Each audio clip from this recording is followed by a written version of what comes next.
అంటే ఇది రెగ్యులర్ ఒక కమర్షియల్ ఫిల్మ్ కాదండి ఇది. ఒక 5 పాటలు, 5 ఫైట్లు ఉండే సినిమా కాదండి. చరణ్ సార్‌కి చెప్పినప్పుడు కూడా తెలిసింది. అంటే ఒక ఇన్స్పిరేషనల్ స్టోరీ ఇది. ఒక పెద్దిగాడి జర్నీ. అంటే అంటే 2017, 18లో అనుకుంటా మోడీ గారు ఖేలో ఇండియా అని పెట్టారు. అంటే మట్టిలో ఆటగాళ్ళని వెతుకుదాం. అంటే ఇంటింటికి వెళ్ళి ఓటు అడుక్కుంటాం కదా, అలాగే ఇంటింటికి వెళ్ళి ఆట కూడా అడుక్కుందాం, ఆటగాళ్ళని తీసుకొచ్చి దేశానికి పరిచయం చేద్దామని పెట్టారు. దాన్ని ఇన్స్పిరేషన్ కింద కూడా తీసుకున్నాను నేను ఖేలో ఇండియాని ఈ ఫిలింకి. మేము చరణ్ సార్ కూడా మేము మాట్లాడుకున్నాం. అందుకే బొమ్మన్ గారు అంటారు ఏంటంటే, ఏంటి ఈడు తెస్తాడు విలేజర్స్ని చూసి ఒక నెగిటివ్ మైండ్ సెట్స్తో ట్రావెల్ మొదలవుతుంది బొమ్మన్ గారి ట్రావెల్. ఈడు తెస్తాడా ఈ విలేజర్స్ తెచ్చేది ఇండియాకి మెడల్స్ అనుకుంటాడు.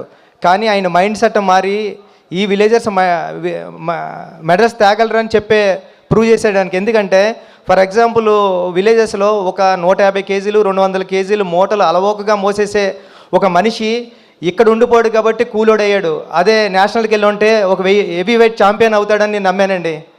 అది మాది ఉప్పాడు కొత్తపల్లి కాబట్టి సముద్రం పక్కనే, రోజు సముద్రం పక్కన ఉంటే ఒక ఫిషర్ మ్యాన్ ఎటువంటి సేఫ్టీ లేకుండా దన్నమని సముద్రంలో దూకేసేవాడు బోట్లోంచి. నేను ఆ ఒడ్డు నుండి చూసే ఉండేవాడిని కాలేజీకి వెళ్తున్నప్పుడు. అరే ఈడు నేషనల్కి వెళ్తే ఒలింపిక్స్కి వెళ్తే మెడల్ తెస్తావాడు కదా అని ఫీల్ అయ్యేవాడిని నేను. అంటే ఆట అంటే భారతీయ జీవన విధానంలోనే ఆట ఒక భాగం అని చెప్పాలనుకున్నా. అందుకే గురువు క్యారెక్టర్ పెట్టుకున్నానండి. అందుకే హీరో మూట మోసి గిరేస్తే అది కుస్తీ బాంగిడి పొట్టని, వాటర్ మోస్తే ఇంకొకటని, ఇలా ప్రతి ఆటలోని అంటే భారతీయ జీవన విధానంలోనే ఆట ఉందని చెప్పాలనుకుని చాలా ప్రయత్నం చేసామన్నమాట అండి ఈ కథ.